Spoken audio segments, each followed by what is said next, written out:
வணக்கம் நண்பர்களே.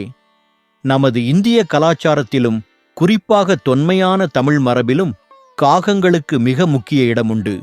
தொன்று தொட்டு காகங்களை வெறும் சாதாரண பறவைகளாக மட்டும் பார்க்காமல் நமது வாழ்வியலோடும் உணர்வுகளோடும் ஆன்மீக நம்பிக்கைகளோடும் இணைத்தே நாம் பார்த்து வருகிறோம். தினமும் உங்கள் வீட்டிற்கு ஒரு காகம் வந்து கரைந்தாலோ அல்லது உங்கள் வீட்டு முற்றத்தில் அமர்ந்தாலோ அதனை சாதாரண நிகழ்வு என்று கடந்து செல்ல முடியாது. அதற்கு பின்னால் பல ஆழமான அர்த்தங்களும் எதிர்காலம் குறித்த சில சமிக்ஞைகளும் ஒளிந்திருக்கின்றன என்று நமது தர்ம சாஸ்திரங்கள் ஆணித்தரமாக கூறுகின்றன. இயற்கையின் தூதுவனான காகம் நமக்கு ஏதோ ஒரு முக்கியமான செய்தியை உணர்த்தவே தினமும் நம் இல்லம் தேடி வருகிறது. அது நமக்கு வரப்போகும் நன்மையாக இருக்குமா அல்லது நாம் சுதாரித்துக் கொள்ள வேண்டிய எச்சரிக்கையாக இருக்குமா என்பதை நாம் கட்டாயம் தெரிந்து கொள்ள வேண்டும். இந்த ஆச்சரியமூட்டும் நிகழ்வின் பின்னணியில் உள்ள மர்மங்களையும் அதற்கான பலன்களையும் 5 விரிவான பகுதிகளில் காண்போம். இது போன்ற சுவாரஸ்யமான ஆன்மீக தகவல்களை உடனுக்குடன் நீங்கள் தெரிந்து கொள்ள நமது சேனலை லைக் செய்து சப்ஸ்கிரைப் செய்து பெல் பட்டனை அழுத்திக் கொள்ளுங்கள். வீடியோவை ஸ்கிப் செய்யாமல் முழுமையாக பாருங்கள். பகுதி 1. பித்ருக்களின் ஆசியும் அவர்கள் உணர்த்தும் செய்தியும். இந்து தர்ம சாஸ்திரங்களின்படியும் தொன்று தொட்டு வரும் நம்பிக்கைகளின்படியும் காகங்கள் நமது மறைந்த முன்னோர்களின் பித்ருக்களின் மறு உருவமாகவே அல்லது அவர்களின் பிரதிநிதியாகவே கருதப்படுகின்றன.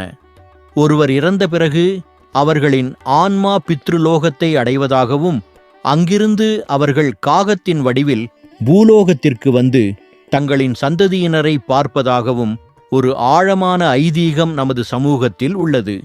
எனவே தினமும் உங்கள் வீட்டிற்கு காகம் வந்து உணவிற்காக கரைகிறது அல்லது காத்து நிற்கிறது என்றால் உங்கள் மறைந்த முன்னோர்கள் உங்கள் வீட்டை தேடி வருகிறார்கள் என்பதே அதன் முதல் மற்றும் மிக முக்கியமான அர்த்தமாகும். இது ஒரு வகையில் உங்களுக்கு கிடைக்கும் மிகப்பெரிய ஆசீர்வாதம். அவர்கள் உங்கள் குடும்பத்தின் நலனையும் உங்களின் வளர்ச்சியையும் உங்கள் இல்லத்தின் மகிழ்ச்சியையும் காண ஆசைப்படுகிறார்கள் என்பதையே இது காட்டுகிறது. ஆனால் இதில் நாம் கவனிக்க வேண்டிய ஒரு மிகப்பெரிய எச்சரிக்கையும் அடங்கியுள்ளது.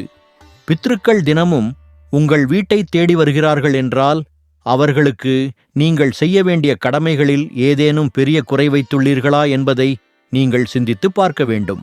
அமாவாசை தினங்களில் தர்ப்பணம் செய்யாமல் இருப்பது, திதி கொடுக்க மறப்பது, முன்னோர்களின் நினைவு நாட்களில் அவர்களை நினைத்து மனதார வழிபடாமல் இருப்பது போன்ற தவறுகளை செய்திருந்தால் அதனை உங்களுக்கு உணர்த்தவே அவர்கள் தினமும் வடிவம் மாறி வரக்கூடும்.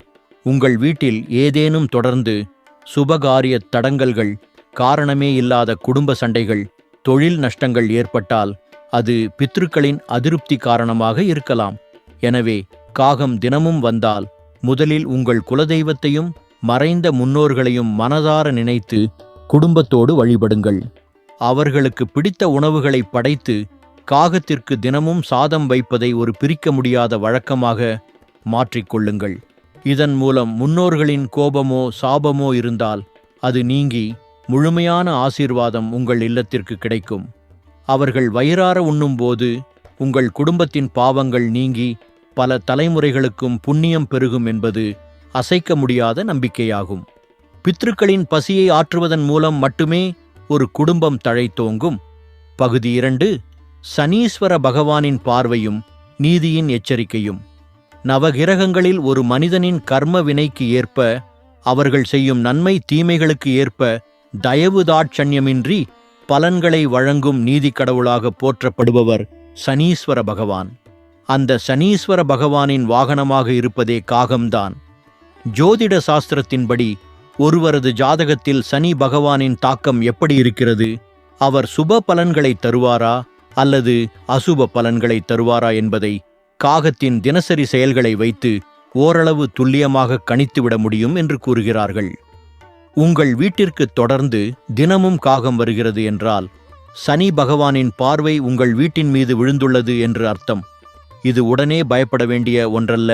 மாறாக நாம் நமது செயல்களில் மிகவும் எச்சரிக்கையாகவும் தர்ம நெறியோடும் இருக்க வேண்டிய தருணம் ஆகும்.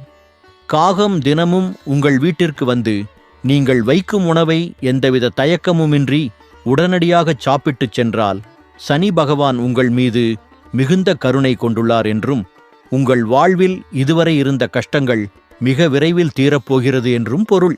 ஆனால் நீங்கள் வைக்கும் உணவை காகம் நீண்ட நேரமாக சாப்பிடாமல் தவிர்த்தால் அல்லது உணவை தன் அலகால் தட்டிவிட்டுச் சென்றால் அது ஒரு கடுமையான எச்சரிக்கையாகும்.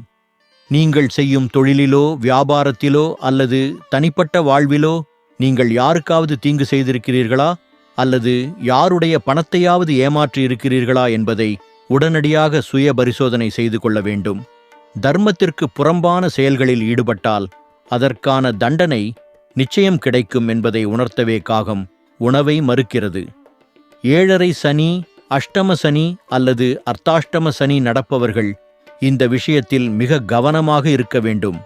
இந்த சூழ்நிலையில் ஏழைகளுக்கும் மாற்றுத்திறனாளிகளுக்கும் உங்களால் முடிந்த அளவு அன்னதானம் வழங்குவது சனி பகவானின் அருளை பெற உதவும். மேலும் சனிக்கிழமைகளில் எள் கலந்த சாதத்தை காகத்திற்கு வைப்பது சனி தோஷங்களை விலக்கி குடும்பத்தில் அமைதியையும் தொழில் முன்னேற்றத்தையும் நீண்ட ஆயுளையும் கொண்டுவரும் மிகச்சிறந்த பரிகாரமாக ஆன்மீக பெரியோர்களால் சொல்லப்படுகிறது. பகுதி 3. உறவினர்களின் வருகையும் முன்கூட்டியே வரும் செய்திகளும். பண்டைய தமிழர்களின் வாழ்வியலில் நிமித்தங்கள் அல்லது சகுனங்கள் பார்ப்பது என்பது மிகவும் முக்கியமான ஒரு வழக்கமாகும். இதில் காகம் கரையும் சத்தத்தை வைத்து பல விஷயங்களை முன்கூட்டியே அறிந்து கொள்ளும் அபாரமான திறன் நம் முன்னோர்களுக்கு இருந்தது. காகம் உங்கள் வீட்டு வாசலிலோ ஜன்னலிலோ அல்லது காம்பவுண்ட் சுவற்றிலோ அமர்ந்து உங்களை பார்த்து தொடர்ந்து கரைந்து கொண்டே இருந்தால் உங்கள் வீட்டிற்கு மிக விரைவில் நீண்ட நாட்களாக பார்க்காத உறவினர்கள் அல்லது எதிர்பாராத விருந்தினர்கள் வரப்போகிறார்கள் என்பது உறுதியான நம்பிக்கையாகும். பண்டைய சங்க இலக்கியங்களில் கூட விருந்தினர் வருவதை முன்கூட்டியே அறிவிக்கும் காகத்தை புகழ்ந்து பாடும் காக்கை பாடினியார் போன்ற புலவர்களின் பாடல்கள் இதற்குச் சிறந்த சான்றாகும்.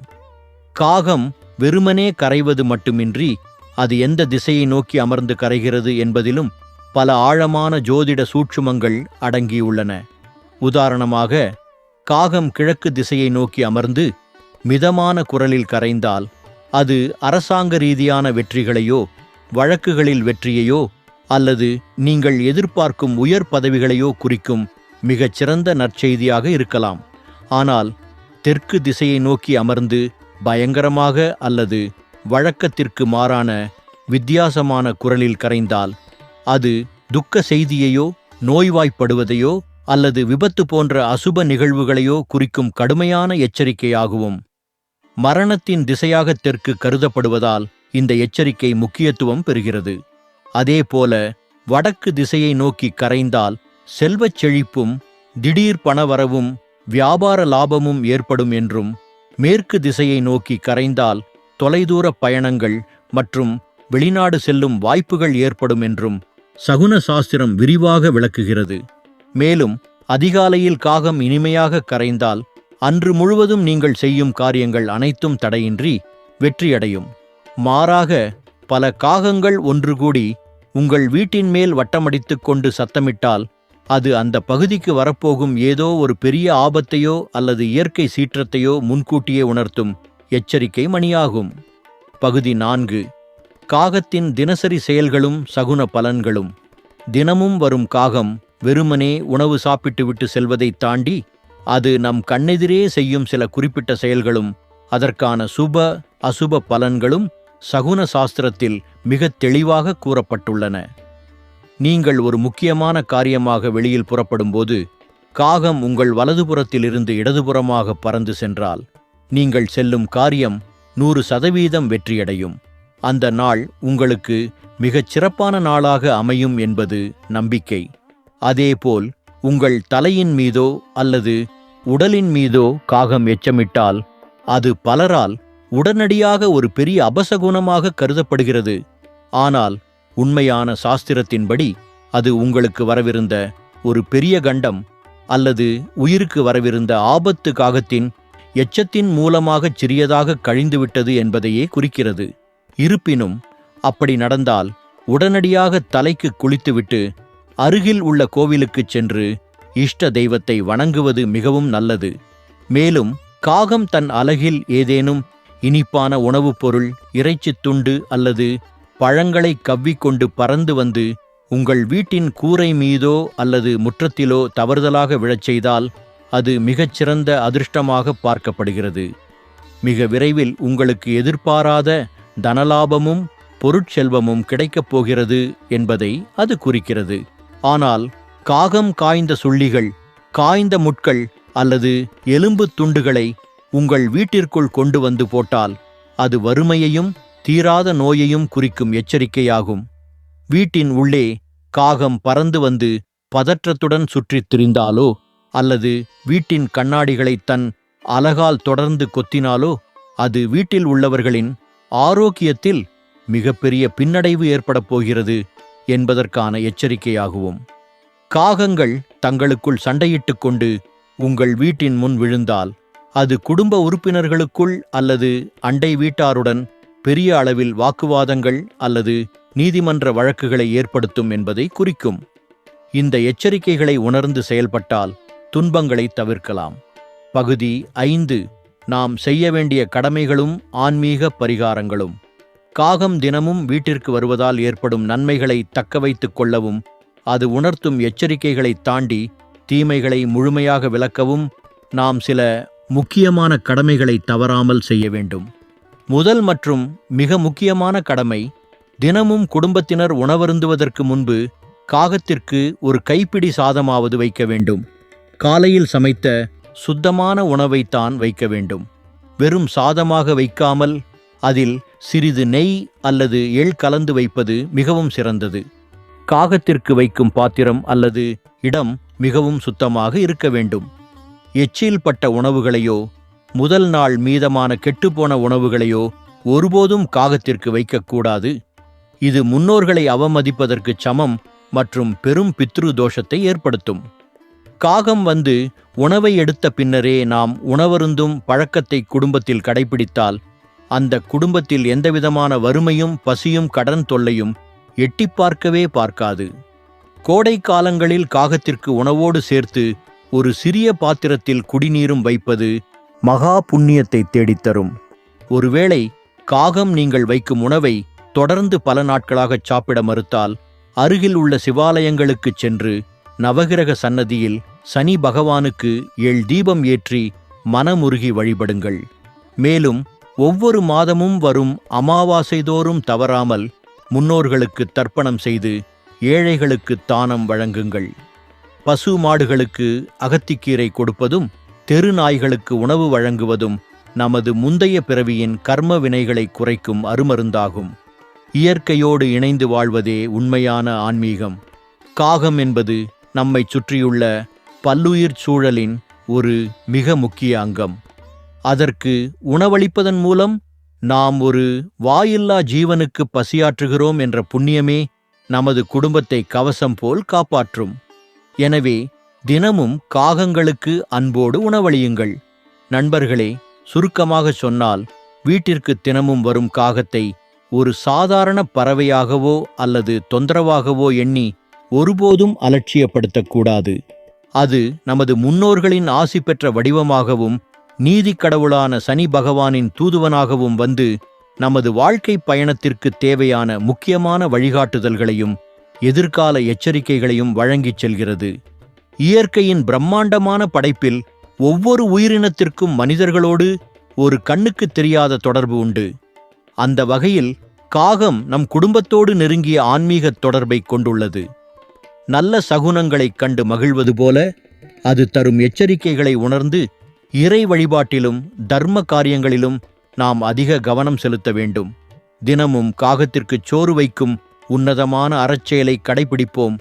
முன்னோர்களின் முழு ஆசியோடும் இறைவனின் பரிபூரண அருளோடும் நமது இல்லத்தில் எப்பொழுதும் மகிழ்ச்சியும் செல்வமும் நோயற்ற வாழ்வும் நிலைத்திருக்கச் செய்வோம். இந்த பதிவு உங்களுக்கு பிடித்திருந்தால் மறக்காமல் நமது சேனலை லைக் செய்து சப்ஸ்கிரைப் செய்து பெல் பட்டனை அழுத்திக் கொள்ளுங்கள். நன்றி, வணக்கம்.